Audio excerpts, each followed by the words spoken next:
everybody. Yes, it's the Gun Cranks, and I'd like to wish Happy Kwanzaa to all of our viewers who celebrate Kwanzaa. I got nothing there. Yeah, you can't do that because we all know what you're saying. No. Well, I'm being told by the producer in my... Only if I don't know if the producer's in my ear or in my head, but she's saying, keep going, keep going. So, okay, well, we've now wished everyone Kwanzaa and any other holiday that you might celebrate this time of year. We are the Gun Cranks. I'm Guns Magazine editor Brent Wheat, along with Tom McHale, the editor of American Handgunner, and Special Projects editor Roy Huntington. And we've got a great show for you today. We're going to talk about flying with your guns, which I just did. We're going to talk about crazy calibers, you know, the 17 pin fire and those kind of things. And then finally, we talk about something that I don't think I've ever heard anywhere in the popular press, that we're going to talk about hand loads for self-defense, and we might even decide that it might be okay sometimes. The world is ending, the world is ending. So, exactly. Don't say that. Okay, well, after that completely botched intro that I guess we're going to use, let's get the Gun Cranks started.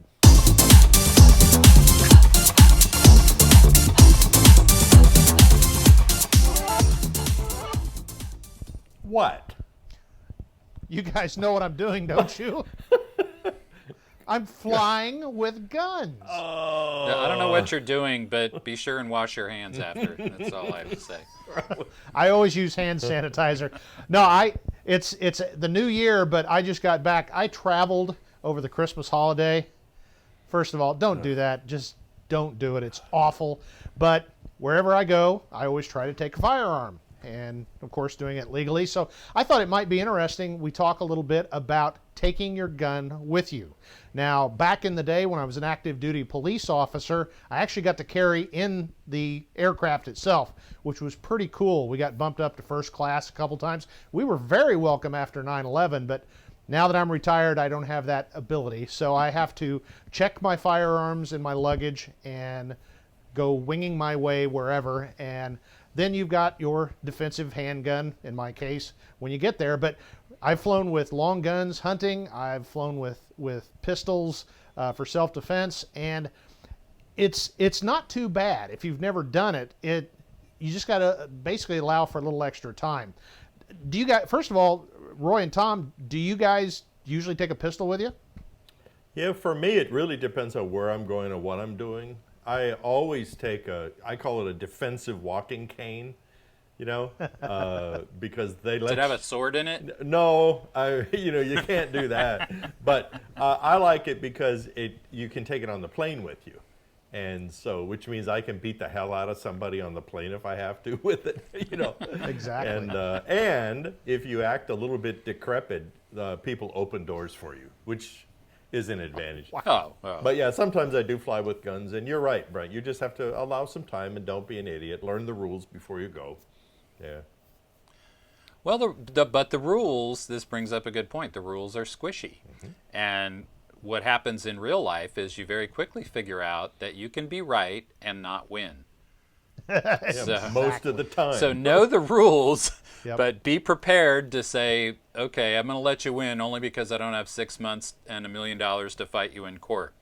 So Exactly. And you stole my first point, which was it's their house, they're going to win. So you really need to know the rules, and not just the federal rules, but the individual airline rules, because it kind of varies. I just flew Southwest 2 flights recently, and I don't know if it's when this all changed, but used to you had to demonstrate that the firearm was unloaded. Now they just say, is it unloaded? And you say yes, and that's good enough. Actually, to me, that makes a lot more sense, because where are you going to have a negligent discharge? Well, you're standing at the gate manipulating a gun that you forgot to unload, and now we've got a big noise and lots of law officers converging. So I thought it makes a lot of sense, but really the big thing is there are the federal rules that you have to comply with, and the airline has their own little way of doing it, and even the same airline from airport to airport, it changes.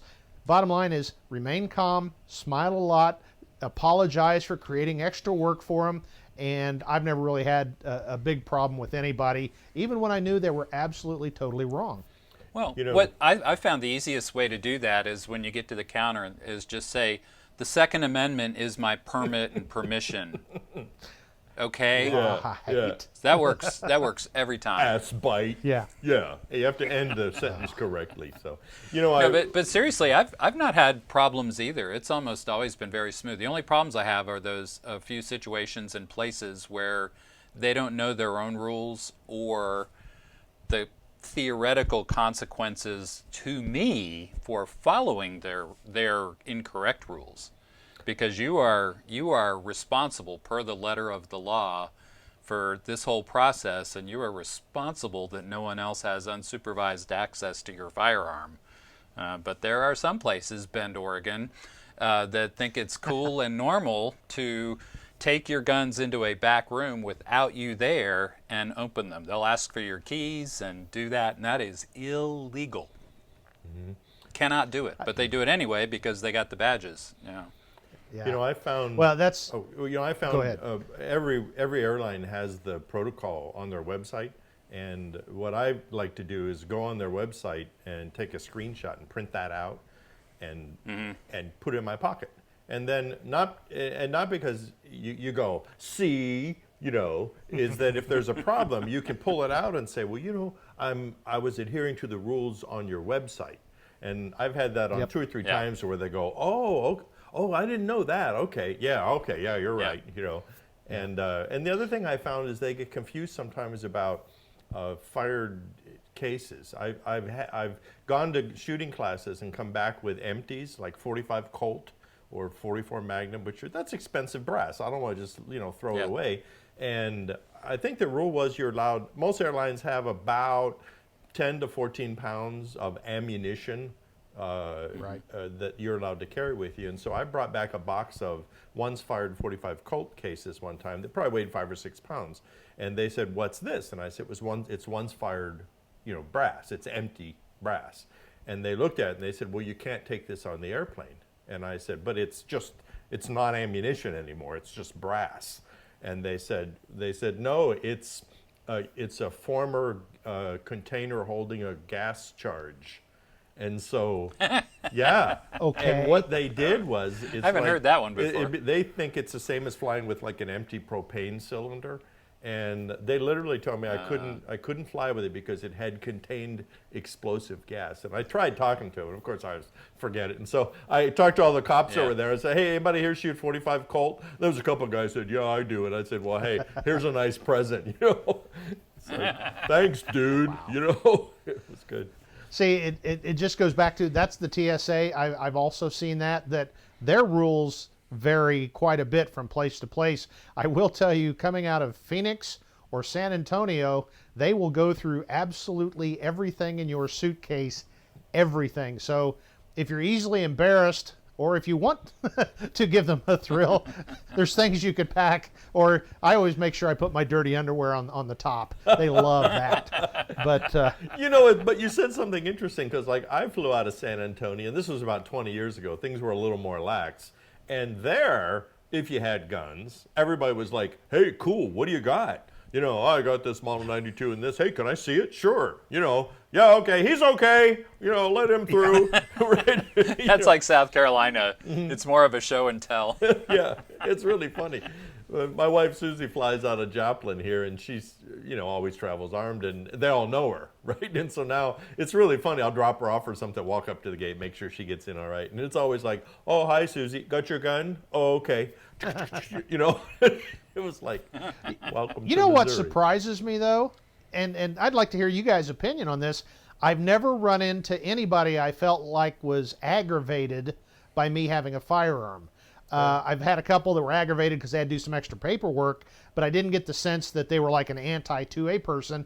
And you would think, as much as we all fly all across the United States, you would run into that. And so far, I will say I don't fly into New York very much because I don't want to go to New York. Oh, but yeah. even flying into LA and places like that, I've never really had any issues. No, not really. I've had people who just are so clueless about the guns that they have no idea.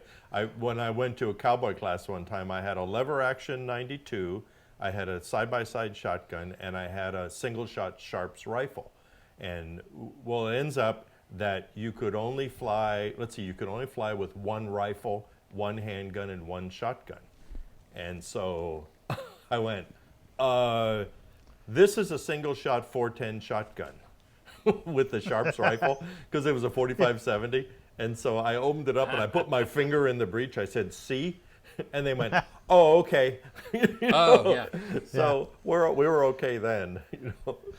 Well, there's a famous story. A friend of ours back in the day, again, I'm not sure if it's just one airline or all of them, but you used to have to demonstrate the firearm was empty. So, ARs that have the little container in the hand grip that you can open up the little door and you can keep batteries or whatever.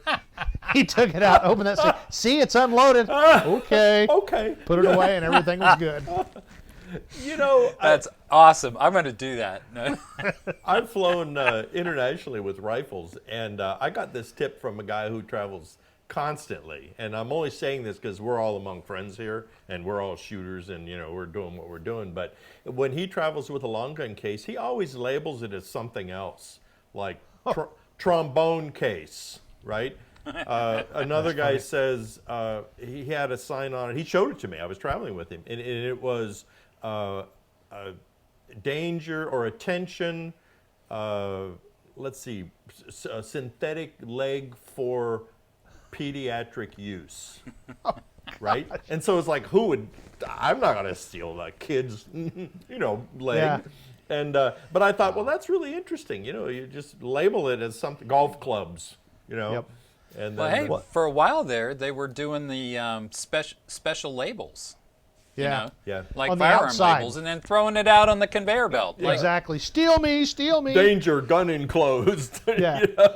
Well, that's Hey, a good point you make, Roy, that when I just flew back, some guy, and I don't know what was in it, but a really nice looking Pelican case came off the conveyor belt, and I thought, if I was inclined to steal stuff, I'd guess there's some pistols in that. So Yep. I'm not saying don't use your expensive, Pelican case and all that, but it's something to think about, especially I look at where I'm flying into. Rural areas generally not a problem, but you fly into New York, LA, and definitely through Atlanta, there are sticky fingers, contrary to what people will tell you. So it's something to think about. Hey, that brings up a good point, a serious one. Do not use TSA locks on firearm cases. No. I get this all the time in emails or in comments. Oh yeah, I use TSA locks for my firearm.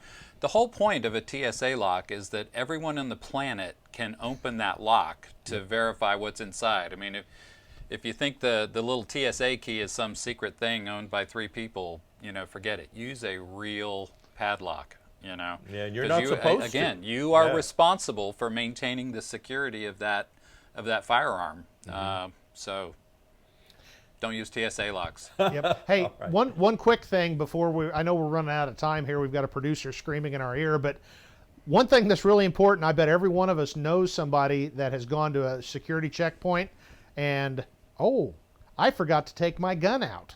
And that, maybe it's just me being paranoid, but whenever I come home, I always carry a backpack on the plane. I literally empty it and turn it upside down, because many times that one errant shell, 45, or I've never forgotten and left a pistol in there, but that's something I worry so much about, because I really don't want to go to federal prison. So double, triple check your carry-ons and make sure you didn't forget that little shooter that was sitting in the side pocket.